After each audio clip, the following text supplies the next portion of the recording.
क्या तुम्हें पता है डूम्सडे आने में भी बहुत टाइम है, लेकिन इसको लेकर तबाही अभी से मचनी शुरू हो चुकी है। स्टार्टिंग ऑफ विद चाइना, क्योंकि मार्वल वालों ने कुछ ऐसा किया है जो मैंने एक्सपेक्ट नहीं किया था। तो हुआ क्या कि चाइना में एक एक्सपो चल रहा है जिसमें मार्वल वालों ने चाइना में एवेंजर्स डूम्सडे के डिस्ट्रीब्यूशन को सिक्योर करने के लिए कुछ कुछ चीजें रिवील करी and it was kind of interesting. और जैसे ही कम था तो रूसो ब्रदर्स ने भी कुछ कुछ चीजें बताई और फिर डूम्सडे का ऑफिशियल सिनॉप्सिस निकल के आ चुका है। तो एक एक करके सब चीजों पे बात करते हैं, starting of with the synopsis. तो इसके हिसाब से बताया गया है कि doctor Doom has arrived in the MCU, जो कि अपने कटिंग एज साइंस को ब्लेंड करेगा पावरफुल मैजिक के साथ, और इस वजह से मल्टीवर्स में क्राइसिस आने वाले हैं और एवेंजर्स पता नहीं कैसे इसका सामना करेंगे। तो यहाँ पर बहुत ज्यादा कुछ ग्राउंड ब्रेकिंग नहीं है, टू बी ऑनेस्ट। हमको ये सारी चीजें पता थी, लेकिन जिस चीज ने मेरा ध्यान खींचा वो था साइंस, मतलब कटिंग एज साइंस को मैजिक के साथ ब्लेंड करना, जो बताता है कि डॉक्टर डूम बहुत हद तक कॉमिक बुक एक्यूरेट होगा। क्योंकि कॉमिक बुक्स में भी ना वो पावरफुल तो बहुत है, लेकिन एक बहुत ही ब्रिलियंट साइंटिस्ट है और इसके साथ में उतना ही शक्तिशाली सॉर्सरर या फिर विजर्ड भी। तो ये तो ठीक है, नॉर्मल सी चीज हो गई। लेकिन इसके अलावा रूसो ब्रदर्स ने एक इमेज पोस्ट करी अपने सोशल मीडिया पे और उसमें हैशटैग में डला हुआ था डूम्सडे इज कमिंग,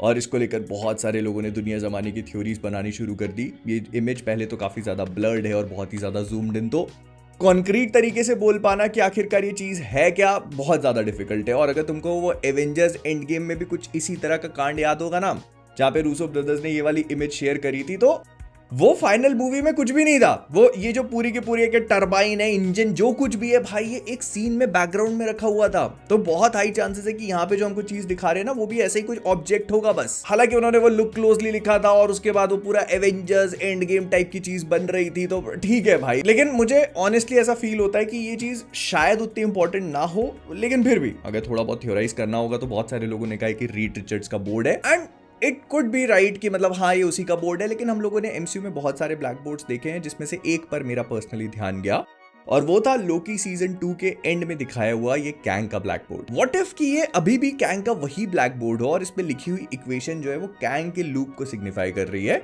जिसका मतलब ये है, मतलब मैं अपनी एक बार फिर से वही थ्योरी के साथ एक बार डबल डाउन करने वाला हूं कि ये पूरा का पूरा अभी भी कैंग का ही लूप चल रहा है। मतलब लोकी का थ्रोन पे बैठना, डॉक्टर डूम का आना, ये सारी चीजें कैंग के लूप का ही एक पार्ट है। और उसके एंड में वो चीज होगी कि भाई देखो सीक्रेट टाइमलाइन फिर से शुरू हो गई, और उसके एंड में डॉक्टर डूम विक्टोरियस निकल करके अपना बैटल वर्ल्ड बनाएगा और फिर वहां से शायद चीजें चेंज होना शुरू हो।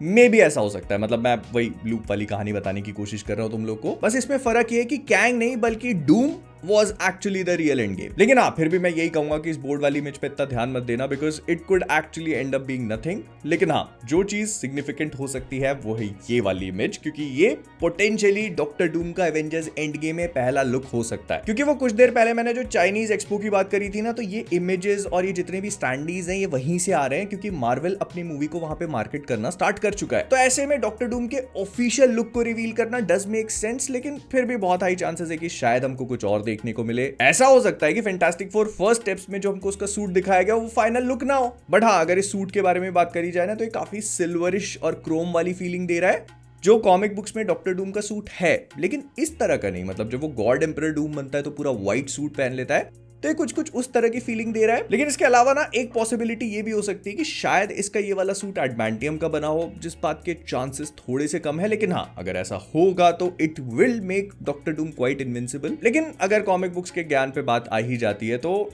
डॉक्टर डूम ना कॉमिक बुक्स में एडमेंटियम वगैरह नहीं पहनता, वो उसके बहुत बीनीथ है। वो एक टाइटेनियम अलॉय का आर्मर पहनता है, जो कि उसके खुद के पावरफुल मैजिक के साथ इन्फ्यूज्ड है। मतलब उसका मैजिक इतना शक्तिशाली है कि एडमेंटियम भी उसके सामने कुछ नहीं लगता। तो अगेन वही जो सिनॉप्सिस था ना कि मतलब कटिंग एज साइंस को पावरफुल मैजिक के साथ ब्लेंड करना हो सकता है, ये उसका सूट उस चीज का सबसे बड़ा एग्जांपल हो। और ये तो चलो मूवी का सिनॉप्सिस हो गया और वो लुक रिवील वाली बात हो गई, लेकिन फिर इसके बाद इन लोगों ने एक लेजर शो टाइप की चीज भी करी थी, जिसमें डूम्सडे और डॉक्टर डूम से रिलेटेड काफी कुछ देखने को मिला। और इसको ना मैं बहुत ज्यादा डीप डाइव करके डाइसेक्ट नहीं करने वाला, क्योंकि फ्रैंकली स्पीकिंग मुझे नहीं लगता कि मूवी का ओरिजिनल कॉन्सेप्ट होगा, बिकॉज ये लेजर शो है जो शायद कुछ रैंडम टेक गाइज ने बनाया हो, और जब मूवी की ओरिजिनल कास्ट को ही पूरी स्क्रिप्ट नहीं पता है, जो लिखी भी नहीं गई है, तो फिर यहाँ कैसे। लेकिन फिर भी क्योंकि कुछ देखने को मिला है और कंटेंट तो है ही, तो मतलब आई विल एंटरटेन इट। तो देखो, अगर तुम सीक्रेट वॉर्स की कॉमिक बुक्स के साथ फेमिलियर हो, जो मैंने अपने चैनल पे कवर कर रखी है, लेकिन उस पर भी आगे बात करी जाएगी, तो उसका ना एक बहुत ही पॉपुलर मोमेंट है जहां पर डॉक्टर डूम जो है ना उसके पेट में हाथ डाल के उसकी हड्डियां बाहर निकाल लेता है। तो इस लेजर शो में भी ऐसा ही कुछ देखने को मिला, बस डिफरेंस ये था कि यहाँ पर वो थैनोस के अंदर हाथ नहीं डाल रहा, वो हाथ डाल रहा है कैंग के अंदर। तो क्या इसका मतलब ये है कि डूम्सडे में हमको डॉक्टर डूम और थैनोस का वो कॉमिक बुक वाला मोमेंट कैंग के साथ रिक्रिएट होते हुए देखने को मिलेगा?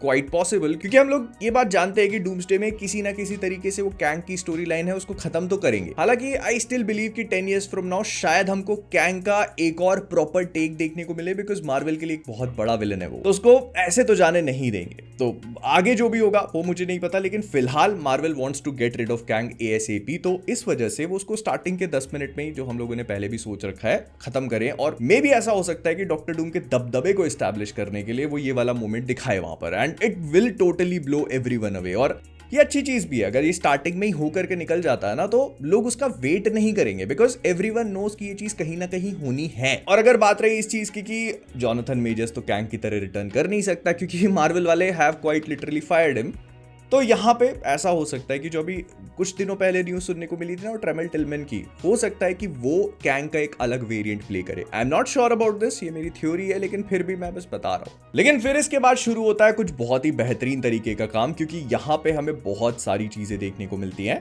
सबसे पहले तो डॉक्टर डूम का लुक रिवील किया जाता है, जो अगेन आई सेड की फैंटास्टिक फोर वाले मास्क से डिफरेंट है, लेकिन फिर भी इस बात के काफी हाई चांसेस हैं कि मार्वल वाले उसको दोनों मूवीज में अलग अलग टाइप के लुक्स थे, जो खिलौने भी बेचने हैं भाई, क्या नहीं कैसे। और उसके बाद बाकी सारी चीजें चलती रहती है यहाँ पर, एक्समैन का, ब्लैक पैंथर का, और भी कुछ सुपर हीरोज के ऐसे शार्ड्स में, पीसेस में देखने को मिलते हैं जो हमको पता है कि मूवी में अपीयर होंगे। लेकिन फिर आता है ये वाला मोमेंट जहां पर एक रिंग टाइप का स्ट्रक्चर देखने को मिला। अब ये रिंग टाइप की चीजें ना दो पॉसिबिलिटीज खड़ी करती हैं। सबसे पहला तो ये कि ये रिंग एक्चुअली में डॉक्टर डूम का वही टोनी स्टार्क वाला आर्क रिएक्टर हो। I am not sure about this, लेकिन वो जो कटिंग एज साइंस को वो मैजिक के साथ इन्फ्यूज करने वाली बात थी ना, तो यहाँ पर ये चीज वर्क कर सकती है कि एमसीयू का जो डॉक्टर डूम है, he has an arc reactor just like Tony Stark या फिर आयरन मैन, जो उसको काफी हद तक एक वो पैरेलल ऑपोजिट चीज प्रोवाइड करेगा। और उस आर्क रिएक्टर को ना इसने अपने मैजिक के साथ में फ्यूज किया हुआ है, जिस वजह से डॉक्टर डूम और भी ज्यादा शक्तिशाली है। And we know, we have already seen की साइंस और मैजिक का फ्यूजन हो चुका है। जिन भी लोगों ने आयरन हार्ट देखा था, हमें पता है कि रिरी अपने सूट को मैजिक के साथ पावर अप करती है और उस वजह से उसको एक काइंड ऑफ अपग्रेड मिल जाता है। तो मे भी ऐसा हो सकता है कि इस शो के through Marvel was actually setting us up for a bigger reveal later. फिर इस रिंग वाले स्ट्रक्चर के बीच में कुछ ऐसे लोगो वगैरह भी है, तो ये डॉक्टर डूम का होगा क्वाइट क्लियरली। लेकिन इसके अलावा जो मैंने कहा था ना, दो पॉसिबिलिटीज हैं, तो दूसरी पॉसिबिलिटी ये हो सकती है कि रिंग लाइक स्ट्रक्चर शैंग-ची की रिंग्स हो। और